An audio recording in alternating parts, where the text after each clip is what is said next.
looks like Gargamel is the only hater as audiences demand another round. You're watching Beyond the Trailers review of Smurfs 2. I'm going in! Keep going! Gotcha! Oh no! They're taking Smurfette! So long, Smurfs! Ha! We've got to find Smurfette. Are you coming with us? I've reported it before and I'll report it again. The first Smurfs flick made over $560 million worldwide. That's more than any of the three Alvin and the Chipmunks adventures, and in 2011 outgrossed Thor, X-Men First Class, and Rise of the Planet of the Apes.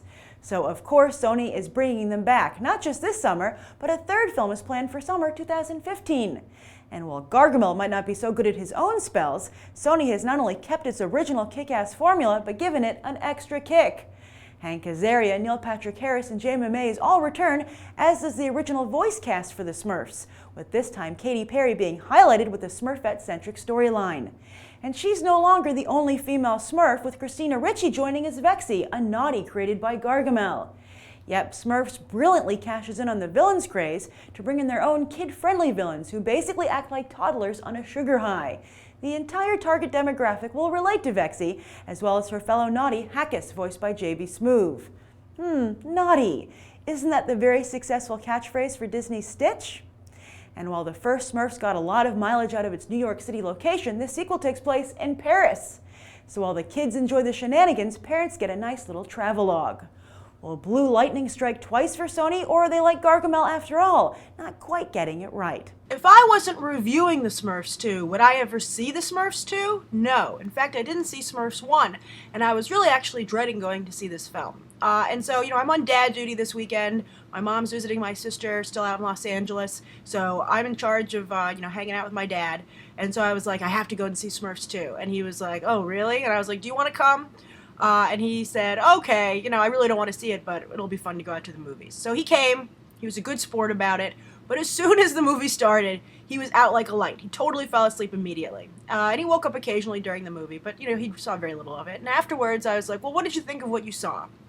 And he said, it's a kid's movie. And I thought, oh, how interesting that he would, that you would just dismiss this way. But there's a number of so-called kids movies, like from DreamWorks and Pixar, that you would never get dismissed like that. And they really make an effort to appeal beyond their supposed target demographic. Although I think I doubt Pixar and DreamWorks feel they're making movies for little kids.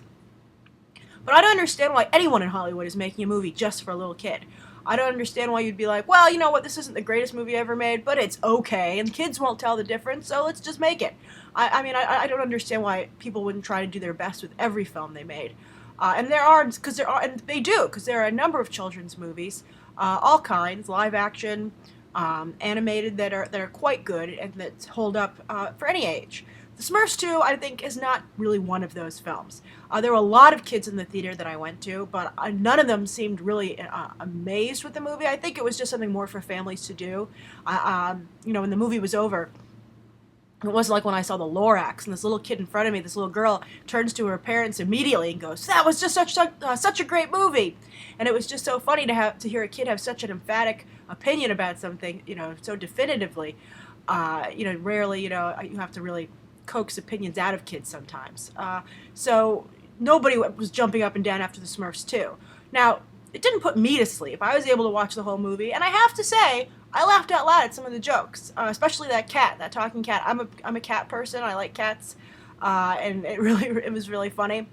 I thought that Hank Azaria was pretty good, and Neil Patrick Harris was okay. And I can't tell you how much I think the Paris setting helped the film.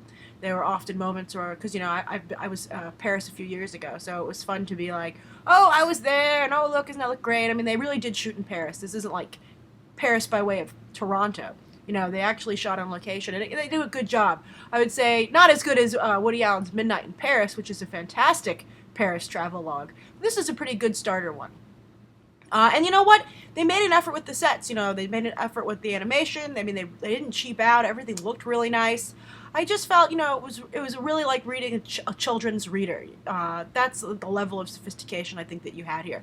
And I think that other movies have shown that kids can handle more sophistication. They just don't get all the layers. But then when they go revisit it throughout their lives, and as they become adults and they watch it again with their kids, then they see those layers that they missed the first time. And I mean, that's obviously the ideal way to go. So, is Sony making the best Smurfs movie they can make? I don't think so. But are they making an okay Smurfs movie? I mean, this seems...